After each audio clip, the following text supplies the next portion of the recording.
વિદ્વાન સિંઘલ જજે તેમના ચુકાદા અને તારીખ 25/1/2021ના આદેશ દ્વારા અરજીકર્તાની સ્પેશિયલ સિવિલ એપ્લિકેશનને ફગાવી દીધી હતી.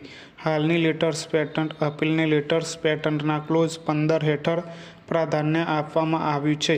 અરજદાર અપીલકર્તા દ્વારા અહીં તેમની અરજીમાં વિનંતી કરવામાં આવી હતી કે તેઓ પ્રતિવાદીઓને તેમની પસંદગીના અનુસંધાનમાં હિન્દી અધિકારી તરીકે નોકરી ફરી શરૂ કરવાની પરવાનગી આપવા માટે નિર્દેશ આપે.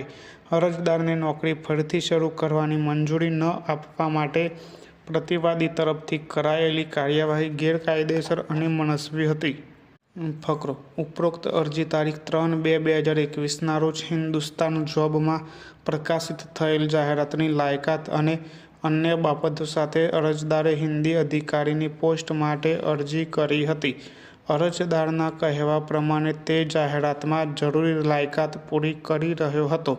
અરજદાર દ્વારા જણાવવામાં આવ્યું છે કે તે ઇન્ટરવ્યૂમાં હાજર રહ્યો હતો અને તે સમયે તેના તમામ પ્રમાણપત્રોની ચકાસણી કરવામાં આવી હતી. અરજદારે ઇન્ટરવ્યૂ પાસ કર્યા પછી ગ્રેડ પે 5400ના પગાર ધોરણમાં હિન્દી અધિકારીની પોસ્ટ માટે પસંદગી પામ્યા હતા અને અરજદારને તારીખ 25/2/2012ના રોજ તેમની પોસ્ટ પર પસંદગી અંગેનો પત્ર આપવામાં આવ્યો હતો. અરજદારે તારીખ 9/3/2012ના રોજ નોકરી શરૂ કરવા માટે યુનિવર્સિટીનો સંપર્ક કર્યો હતો.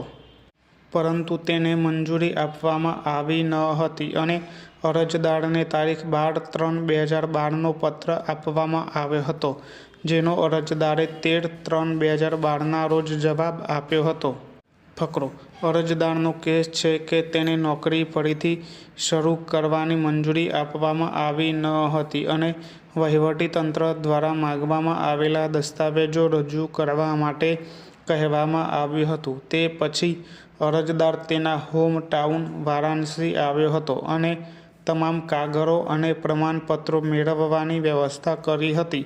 અરજદારે તારીખ 22/3/2012ના રોજ તમામ દસ્તાવેજો રજૂ કર્યા હતા. તેમ છતાં અરજદારને નોકરીમાં જોડાવા માટે પરવાનગી આપવામાં આવી ન હતી.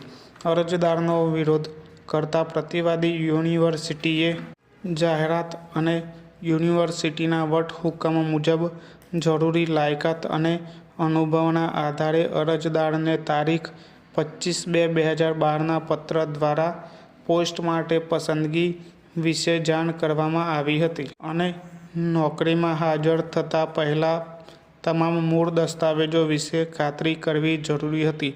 જ્યારે અરજદારે તારીખ 9/3/2012ના રોજ હિન્દી અધિકારી તરીકે યુનિવર્સિટીના કાર્યાલયને જાણ કરી, ત્યારે તેના મૂળ દસ્તાવેજોની ચકાસણી કરવામાં આવી હતી અને તે સમયે જાણવા મળ્યું હતું કે અરજીમાં અરજદાર દ્વારા આપવામાં આવેલી માહિતી ખોટી હતી. ફકરો: અરજદારે ઉલ્લેખ કર્યો છે કે તેની પાસે 11 વર્ષનો અનુભવ છે, જ્યારે તેની પાસે શિક્ષક તરીકે માત્ર 3 વર્ષનો અનુભવ હતો અને તે માટે પણ કોઈ પ્રમાણપત્ર રજૂ કરવામાં આવ્યું ન હતું. જાહેરાત માટે ઓછામાં ઓછા 5 વર્ષનો અનુભવ જરૂરી હતો. આમ, મૂળ પ્રતિવાદીનો કેસ હતો કે અરજદારે કપટી અને ખોટી માહિતી પૂરી પાડી હતી અને આવી ખોટી રજૂઆતના આધારે તેની પસંદગી કરવામાં આવી હતી અને જ્યારે આવી ખોટી માહિતી શોધી કાઢવામાં આવી ત્યારે તેને ફરજમાં જોડાવા માટે પરવાનગી આપવામાં આવી ન હતી.